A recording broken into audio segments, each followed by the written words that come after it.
वर्धा जिल्ह्यामध्ये आस्था इंडिया मिशनच्या अंतर्गत विद्यार्थ्यांसाठी दौड, निंबू चमचा, संगीत खुर्ची, खो खो, लंगडी, कबड्डी इत्यादी स्पर्धांचे आयोजन करण्यात आले होते।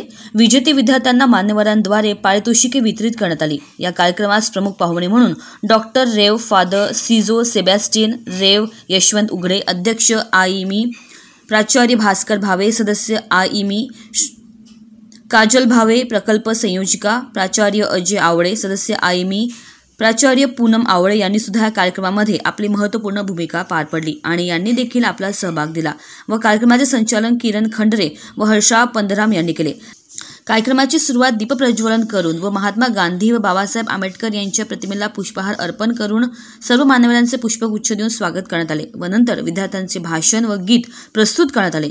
त्यानंतर डॉक्टर रेव फादर सिजो सेबॅस्टियन व तसेच रेव यशवंत उघडे यांचे अतिशय प्रोत्साहित व जीवनापर प्रभाव करणारे भाषण झालेत आणि चिमुकल्यांद्वारे नृत्य प्रस्तुत करण्यात आले।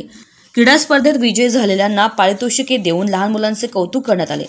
शिक्षिका तेजस्विनी पट्टीवार, भूषण शिंदे तसेच सर्व आईमीच्या युथ व स्वयंसेविकांच्या मदतीने या प्रकारे कार्यक्रमाची सांगता घेण्यात आली। इंडिया न्यूज TV 24 करिता सतीश काळे, वर्धा।